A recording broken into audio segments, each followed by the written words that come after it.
আসলে শুধু কি ছেলে মেয়েরাই, ছাত্রছাত্রীরাই আসক্তি ও অপকর্মে জড়িয়ে পড়ছে? এক্ষেত্রে অনেক মা বাবার অবস্থানটা কোথায় সেটাও আমরা দেখতে পারি একজন লেখকের দৃষ্টিতে। লেখক স্মার্টফোন আসক্তি ও একটি প্রজন্মের হারিয়ে যাওয়া নিবন্ধে লিখেছেন, করোনার প্রথম ঢেউ অতিক্রান্ত হওয়ার পর এক পরন্ত বিকেলে ছাদ খোলা এক রেস্টুরেন্টে পরিবার সহ কফির আড্ডায় বসেছিল। লক্ষ্য করলাম আমাদের খুব কাছাকাছি কয়েকজন ছবি তোলায় ব্যস্ত। তাদের প্রত্যেকের বয়স 42 থেকে 45-এর মধ্যে। ছবি তুলতে তারা এতটাই মশগুল ছিলেন যে স্থান কাল পাত্রের জ্ঞান হারিয়েছেন। করোনা পরিস্থিতিতে নিজেদের মধ্যে প্রয়োজনীয় দূরত্ব তো দূরের কথা, পারলে তারা যেন গায়ের উপর উঠে ছবি তোলেন। যতক্ষণ রেস্টুরেন্টে ছিলাম পুরো সময় তাদের ছবি তুলতে দেখেছি। স্থির হয়ে নিজেদের মধ্যে কুশল বিনিময় করার যেন সময়ও নেই তাদের। এদের মধ্যে আমি আমার একজন সাবেক সহকর্মীকেও খুঁজে পেলাম। পোশাকে আর কড়া মেকআপে তিনি যেন অনেকটাই অচেনা। আমার সঙ্গে চোখাচোখি হওয়ার পরেও তার মধ্যে ভাবান্তর লক্ষ্য না করে নিজেই খানিকটা বিভ্রান্তিতে পড়ে গেলাম। সৌজন্য বিনিময়ের হাসিটুকু দ্রুত গুটিয়ে নিয়ে ভাবলাম কোথাও আমার ভুল হচ্ছে না তো। তবে সেই রাতেই ফেসবুকের ওয়ালে সাবেক সহকর্মীর পোস্ট করা ছবি দেখে নিশ্চিত হই বিকেলে তাকে চিনতে আমার কোনো ভুল হয়নি। তিনি এরপরে একটি নির্মম বাস্তবতার পর্যবেক্ষণকে তুলে ধরেছেন। তিনি লিখেছেন, সামাজিক যোগাযোগ মাধ্যমে অসংখ্য জনপ্রিয়তা সম্ভবত বাস্তব জীবন আর স্ক্রিনবন্দি জীবনের মধ্যে সীমারেখা টেনে দিচ্ছে। সেখানকার একটি জীবন চেনে না আরেকটি জীবনকে। একই ব্যক্তির যেন দুটি সত্তা, একটি বাস্তবতার টানাপোড়েনে পরিপূর্ণ আর অন্যটি স্ক্রিনে কৃত্রিম আলোর মতোই ঝলমলে আর চোখ ধাঁধানো।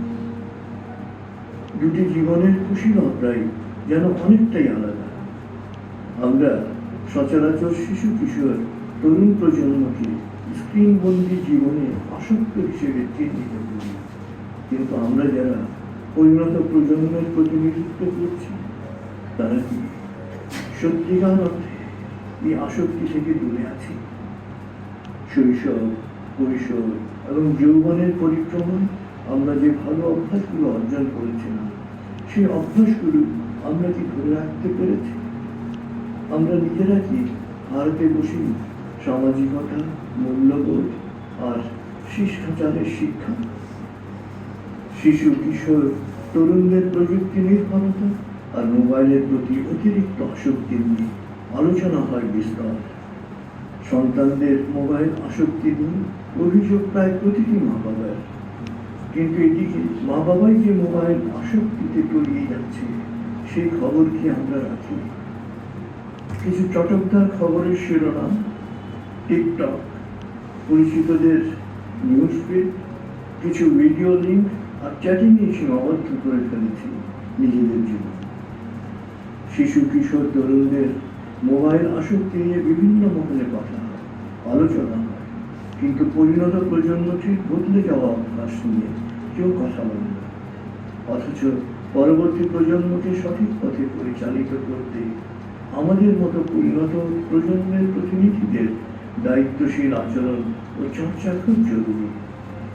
আমরা নিজেরাই বিভ্রান্ত হয়ে পড়লে কাদের অনুসরণ করবে শিশু কিশোর তরুণরা? তিনি লিখেছেন, are your parents addicted to phones? শিরোনামে নিউ ইয়র্ক টাইমস পত্রিকায় একটি প্রতিবেদন 2019 সালের মে মাসে প্রকাশিত হয়। 1000 জন মা বাবা ও তাদের সন্তানদের উপর পরিচালিত এই গবেষণা বলা হয়, যেখানে প্রতি 10 জনে 6 জন মা বাবা মনে করেন তাদের সন্তান মোবাইলে আসক্ত, সেখানে প্রতি 10 জনে 4 জন সন্তান মনে করে যে তাদের মা বাবা মোবাইলে আসক্ত। জরিপে অংশ নেওয়া 38% কিশোর বয়সী মনে করে তাদের মা বাবা মোবাইলে আসক্ত। শুধু তাই নয়, তারা তাদের মা বাবার মোবাইল আসক্তি থেকে মুক্তি কামনা করে। গত ডিসেম্বর জার্মানির হামবুর্গে একজন শিশু মা বাবার মোবাইল আসক্তির বিরুদ্ধে প্রতিবাদে রাস্তায় নেমে এসেছিল। আন্দোলনের নেতৃত্বে থাকা 7 বছর বয়সী এমিল আহ্বান জানায়, তোমরা আমাদের সঙ্গে খেলো, স্মার্টফোনের সঙ্গে। এখন আমরা প্রত্যেকেই পর্দার ছবির যে স্ট্যাটাস আমি দেই সেই আমি সাথে বাস্তবায়নের যে আমি দ্বৈত সত্তার যে মনস্তাত্ত্বিক দ্বন্দ্ব, সেই দ্বন্দ্বই আমাদেরকে অস্থির করছে এবং অসহিষ্ণু করছে। আমি যদি অস্থির, অসহিষ্ণু ও মমতাহীন দুর্ব্যবহারকারী হই, আমার সন্তান স্থির, প্রশান্ত, সমমগ্নী হবে। এই আশাটা দুরাশারই না। আসলে আমরা এতক্ষণ তো অবস্থা বিশ্লেষণ করলাম প্রতিকার থেকে, নিজে সব ধরনের ইন্টারনেট আসক্তি থেকে মুক্ত। আসলে ভার্চুয়াল জগৎ আপনাকে কোথাও নিয়ে যাবে না। আপনি যদি ভার্চুয়াল ভাইরাসের হাত ছাড়িয়ে আপনার পরিবারকে আপনি ধ্বংস করে দেন, আপনার মৃত্যুর সময় কোনো ভার্চুয়াল বন্ধু আপনার কাছে আসবে না। আপনার বিপদের সময় কোনো ভার্চুয়াল বন্ধু আপনার কাছে আসবে না। ভার্চুয়ালি থেকে যাবে। তখন আপনি খুব একা, নিঃসঙ্গ হয়ে যাবেন। অতএব পর্দার যে সত্তা, ছবির যে সত্তা, স্ট্যাটাসের যে সত্তা, কৃত্রিম আলোর চোখ হানানো ভার্চুয়াল বা বায়বীয় এই সত্তার পরিবর্তে বাস্তব সত্তাকে সম্মান করুন, শ্রদ্ধা করুন। আপনি জীবন ফিরে পাবেন। আপনি উত্তম হলে আপনার পরের প্রয়োজন আপনাকেই অনুসরণ করবে। যা আপনি বলবেন তার নিজের জীবন যখন প্রতিপাদন করবেন, সন্তান বলুন, আত্মীয় বলুন, বন্ধু বলুন, বলাটা আপনার সহজ হবে এবং আপনার কথাকেও তারা গুরুত্বের সাথে নেবে। অতএব ভার্চুয়াল ভাইরাসের বিরুদ্ধে সংগ্রামের নেতৃত্ব আপনি দিলেই আপনার পরিবারকে এই সংগ্রামে একসময় আপনি একাত্ম করতে পারবেন। আপনার পরবর্তী প্রজন্ম আপনাকে অনুসরণ করবে। এই প্রত্যাশা আমাদের সবার। এই সংগ্রামে পরম করুণাময় আমাদের সহায়।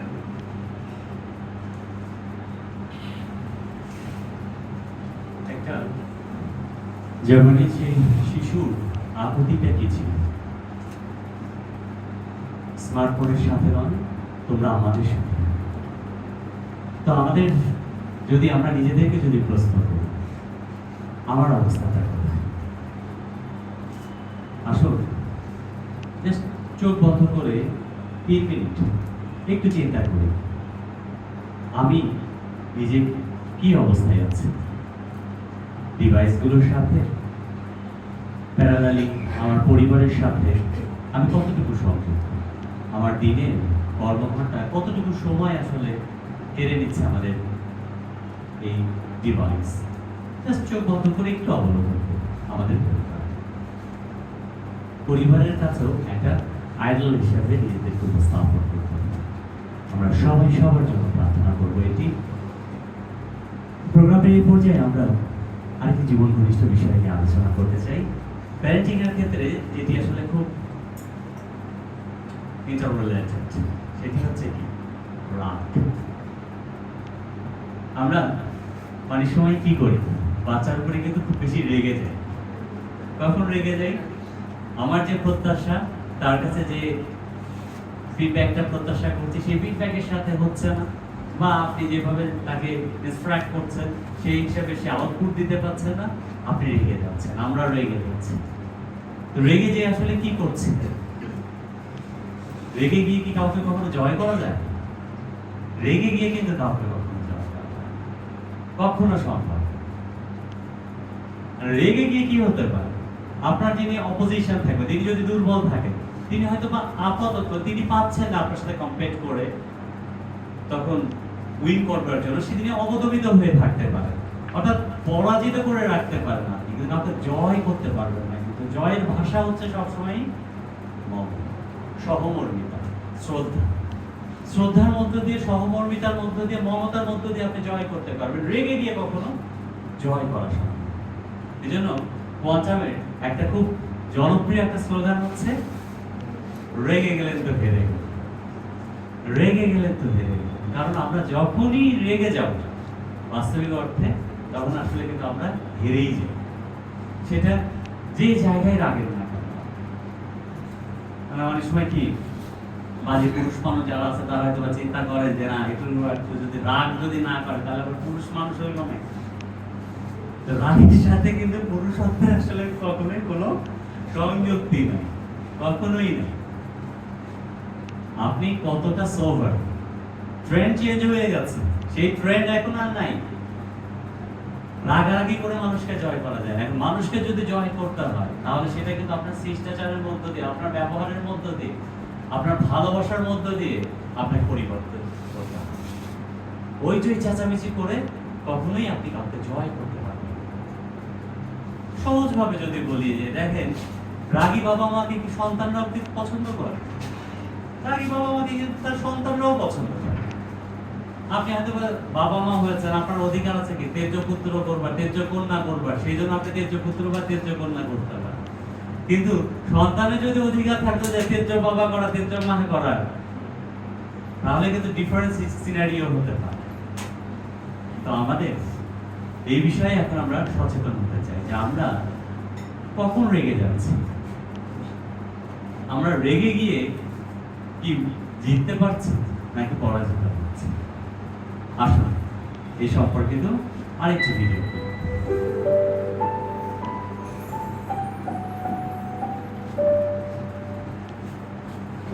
2006 সালের ফুটবল বিশ্বকাপ।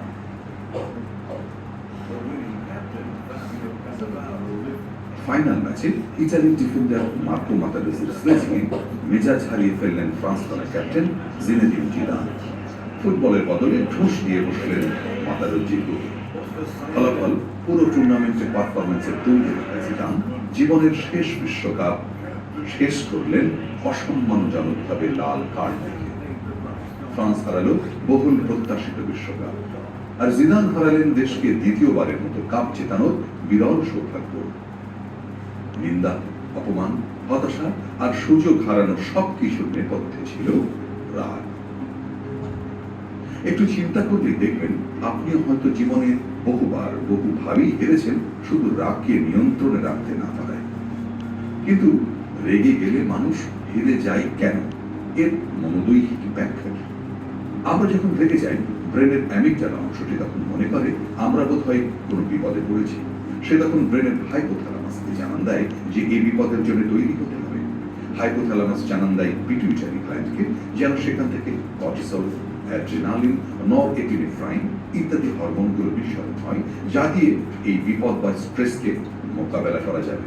ফলে শরীরে তৈরি হয় একটা টান টান অবস্থা, রক্তচাপ বেড়ে যায়, হৃদস্পন্দন দ্রুত হয়, হাত ও পায়ের পেশিতে অনুভূত হয় বাড়তি সক্রিয়তা। রাগী মানুষ কেন কথা শোনার আগেই হাত চালিয়ে দেন? এটা তার একটা ব্যাখ্যা। পারস্যের বীর রুস্তম আর সোহরাব সম্পর্কে দুজন পিতা পুত্র। সোহরাব জানতেন তার বাবা বিখ্যাত বীর রুস্তম, কিন্তু চেহারাই চিনতেন না। আর রুস্তম তো কখনো জানতেই পারেননি যে তরুণ বীর সোহরাবের বিরুদ্ধে তিনি অভিযানে বেরিয়েছেন সে আসলে তারই ঔরসজাত পুত্র। সোহরাব একবার দূত পাঠিয়ে জানানোর উদ্যোগ নিয়েছিলেন বটে, কিন্তু দূতের মুখে সোহরাব নামটি শুনেই আর কিছু বলার সুযোগ না দিয়েই তাকে হত্যা করেছিলেন উত্তেজিত রুস্তম। দুজনের মধ্যে শুরু হলো মল্লযুদ্ধ। সোহরাব রুস্তম কেউ কাউকে চেনেন না। প্রবল এবং দীর্ঘ সে যুদ্ধে পরম শত্রু ভেবে যাকে প্রতি মুহূর্তে ঘায়েল করার চেষ্টা করছেন, সে যে তারই বাবা বা ছেলে, কেউ জানতে পারেনি সে কথা। এরই মধ্যে বীর নীতি লঙ্ঘন করে মল্লযুদ্ধের ভেতরে সোহরাবকে ছুরিকাঘাত করলেন রুস্তম। মৃত্যুর কোলে ঢলে পড়ার আগে সোহরাব বলে গেলেন তার শেষ কথা, তুমি জানো আমি কার ছেলে? মহাবীর রুস্তম। আমার পিতা রুস্তম যদি জানতে পারেন যে তুমি বীর নীতি লঙ্ঘন করে তার পুত্রকে হত্যা করেছ, তাহলে তুমি তার হাত থেকে বাঁচতে পারবে না। কিন্তু ততক্ষণে সব শেষ। রাগে অন্ধ রুস্তমের নিজের হাতেই খুন হলো তার নিজের ছেলে। আমাদের মস্তিষ্কের যে অংশটি কপালের মধ্যভাগে অবস্থিত তার নাম প্রিফ্রন্টাল কর্টেক্স। সিদ্ধান্ত গ্রহণ, পরিকল্পনা প্রণয়ন এবং ভালো মন্দের ফারাক ও কাজের পরিণাম বোঝার মতো গুরুত্বপূর্ণ কাজ করে এই অংশটি। রেগে গেলে এই অংশের কার্যক্ষমতা কমে যায়, ফলে আপনি ভুল করেন, ভুল সিদ্ধান্ত নেন। এই জন্যই চীনা প্রবাদ বলে, রাগান্বিত অবস্থায় কখনো চিঠি লিখতে বসো না। সম্রাট চেঙ্গিস খানের ছিল এক পোষা বাজ পাখি। আগের দিনে শিকারীরা শিকারের সময় প্রশিক্ষিত বাজ পাখির সাথে রাখতেন। শিকারীর চোখের ইশারা পেলেই বাজ পাখি উড়ে যেত আকাশে। খরগোশ বা হরিণ দেখতে পেলে নেমে আসতো, আর তাকে দেখে শিকারীও তীর ধনুক ইশারা করতেন। তো এই বাজ পাখিটি ছিল চেঙ্গিস খানের খুব প্রিয়। শিকারে গেলেই তিনি তাকে সাথে রাখতেন। একবার জঙ্গলে শিকারে গিয়ে কোনো কারণে চেঙ্গিস খান দলছুট হয়ে পড়েছিলেন। নিজের ঘোড়া আর বাজ পাখি এই দুটি ছাড়া আর কেউ ছিল না তার সাথে। পথে যদিও চেনা ছিল, কিন্তু দুর্গম পথে আসতে তার বেশ সময় লাগছিল। এমন সময় প্রচন্ড তৃষ্ণা পেল তার। এদিকে দাবদাহে সব ঝিরি নালা শুকিয়ে গেছে। উঁচু এক ঝর্ণা থেকে কোনো রকমে চুইয়ে পড়ছে অল্প অল্প পানি। নিজের পাত্রটা বের করে সম্রাট তাই ধরতে লাগলেন। বেশ অনেকক্ষণ পর যখন তা পান করার মতো যথেষ্ট হলো, মুখ লাগাতে যাবেন, এমন সময় বাজ পাখিটা উপর থেকে ছো মেরে এসে ফেলে দিল পাত্র। সম্রাট ভাবলেন পাখিটা বুঝতে পারেনি, ওড়ার গতিকে নিয়ন্ত্রণ করতে পারেনি বলেই এমনটা হলো। দ্বিতীয়বার পাত্র ধরলেন। দ্বিতীয়বারও একই ব্যাপার, বাজ পাখি ছাপটা দিয়ে ফেলে দিল পাত্র। তৃতীয়বারও যখন একই ব্যাপার ঘটলো, সম্রাট তখন খুবই ক্রুদ্ধ হলেন।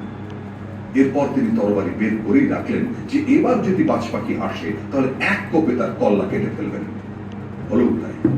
এবারও যখন বাজ পাখিটা নেমে এসেছে পাত্রটা ফেলে দেওয়ার জন্য, চেঙ্গিস খান ঝটকায় তরবারি চালিয়ে পাখির ধর থেকে মাথা আলাদা করে ফেললেন এক নিমিষে। এরপর সম্রাটের রোগ চেপে গেল, যে করেই হোক এই পানি তিনি খাবেনি। ঘোড়া নিয়ে খাড়া উঠতে শুরু করলেন পাহাড়ের মাথায়, যেখান থেকে ঝর্ণাটা বইছে। অনেকক্ষণ পর যখন শেষমেশ উঠলেন, দেখেন প্রকাণ্ড এক বিষধর সাপ মরে পড়ে আছে জমাট পানিতে, আর তার বিষ মিশছে ঝর্ণার পানিতে। এই বিষাক্ত পানি খেয়ে যাতে সম্রাট মারা না যান, সেজন্যই বাজ পাখি বারবার পানি ফেলে দিচ্ছিল। অনুশোচনায় জর্জরিত সম্রাট নিজেকে বলতে লাগলেন, আজ শিখলাম রাগের মাথায় কখনো কোনো সিদ্ধান্ত নিতে নেই। একটা ব্যাপার হয়তো আপনি খেয়াল করেছেন যে রাগের মুহূর্তে এমন অনেক কিছুই আপনি বলেন যার কথা পরে আর মনে থাকে না। কেন জানেন? কারণ মস্তিষ্কের গুরুত্বপূর্ণ অংশ হিপোক্যাম্পাস এ সময় ধীর হয়ে যায়, আর হিপোক্যাম্পাসের অন্যতম কাজ হলো স্মৃতি ধরে রাখা ও নতুন স্মৃতি তৈরি করা। ফলে সব সময় যারা রেগে থাকেন দেখবেন তাদের স্মৃতিশক্তিও কম। প্রকাশিত রাগের পাশাপাশি অপ্রকাশিত রাগ মানে ক্ষোভ, ঘৃণার ক্ষতিও কম নয়।